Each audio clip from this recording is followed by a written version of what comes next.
Hey everyone, hello.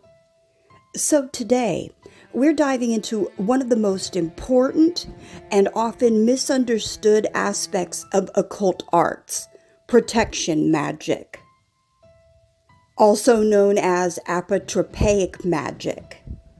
This is not about attacking, it's not about control, it's not about manipulation. Protection magic is about boundaries.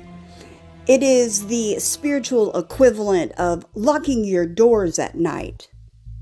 And any serious practitioner, from ancient priestess to modern witches, understands before you summon light, before you channel power, before you open yourself spiritually, you must first protect yourself.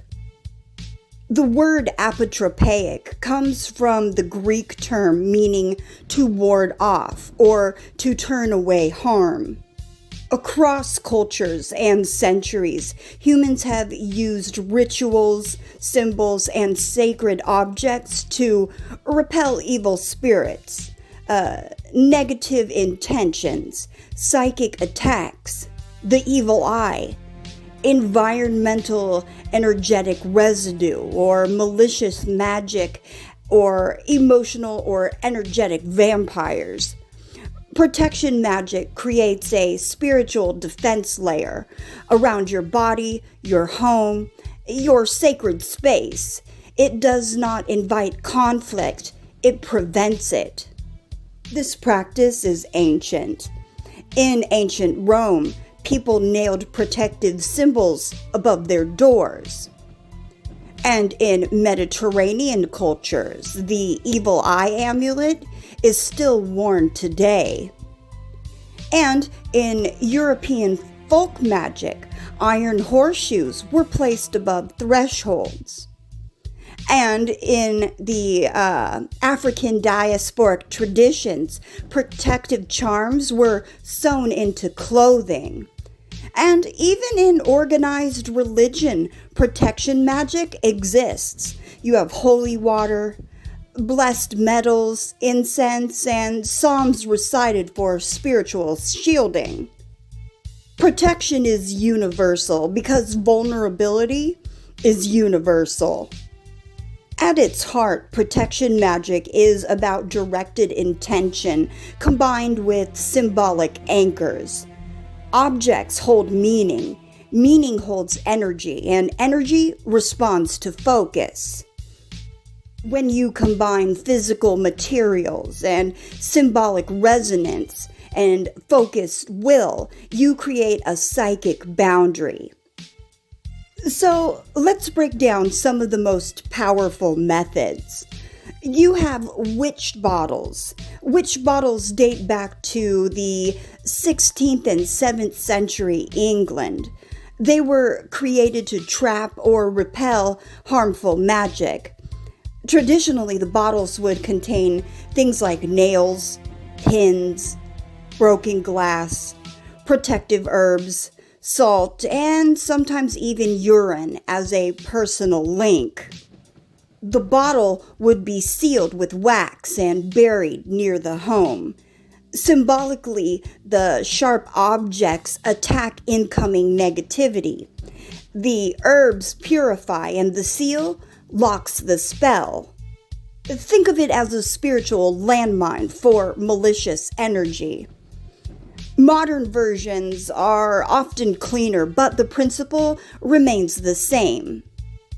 An amulet protects, a talisman empowers, and that can include things like the evil eye charm, protective sigils, crosses, pentacles, stones, or even written prayers.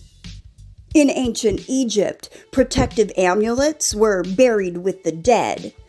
The concept of sacred talismans is linked historically to figures like Heinrich Cornelius Agrippa, who wrote extensively about planetary talismans and spiritual correspondences.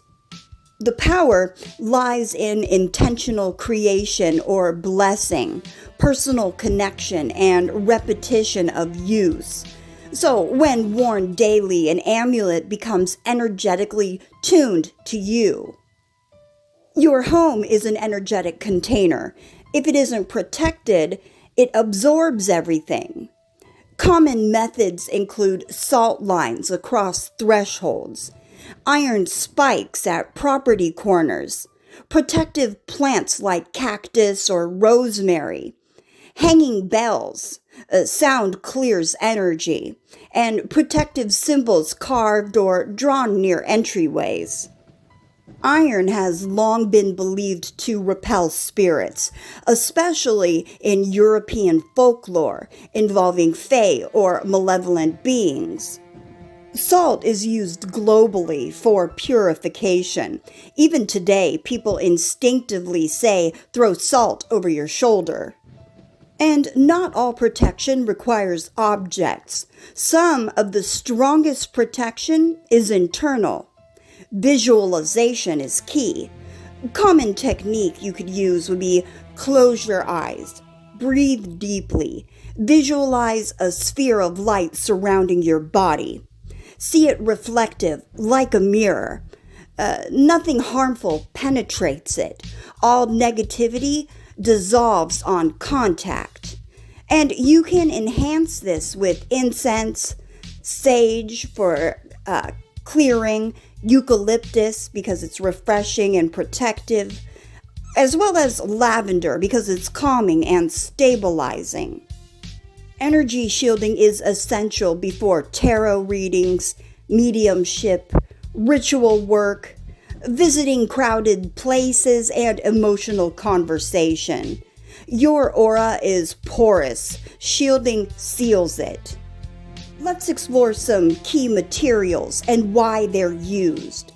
Iron. It's associated with Mars and it repels spirits, cutting through energetic interference. Salt absorbs negativity, purifies, and creates boundaries. Basil, a protection and prosperity. Often it's planted near doors. Sage cleanses and banishes. And then lavender for peace, calm, and psychic balance. As well as eucalyptus because it clears stagnant energy. Then there's black tourmaline for grounding and psychic protection. Also obsidian, it reflects negativity. And then clear quartz, it amplifies intention. Protection tools act like spiritual insulation. Protective magic is defensive.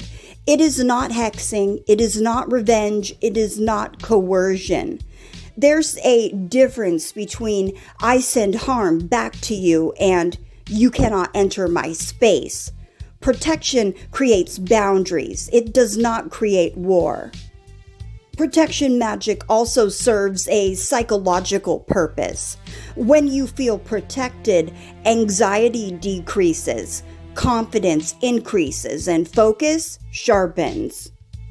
This aligns with the work of Carl Jung, who understood symbols as psychologically powerful tools of the unconscious. Ritual activates the subconscious. The subconscious influences reception, and reception shapes experience. In that sense, protection magic works on both spiritual and psychological levels. Protection magic is especially important if you practice divination, do spirit work, engage in shadow work, or perform spellcraft. Before opening portals, metaphorical or energetic, you establish boundaries, just like you wouldn't leave your front door wide open at night. Here's a ritual for daily shielding. Light a white candle. Sprinkle salt in the palm of your hand and say, "Only energies aligned with my highest good may enter my space." Visualize light filling the room and extinguish the candle with gratitude. Consistency builds energetic momentum. Protection magic is not fear-based. It is sovereignty. It says, my energy is mine, my space is sacred, and my peace is guarded. Whether you use witch bottles, amulets, salt, iron, visualization, the principle is the same.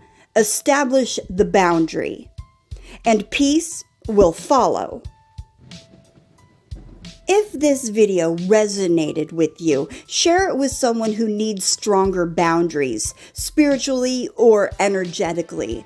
And remember, protection is not paranoia, it is wisdom. So, until next time, stay grounded, stay protected, and stay powerful. All right, everyone, take care. Peace.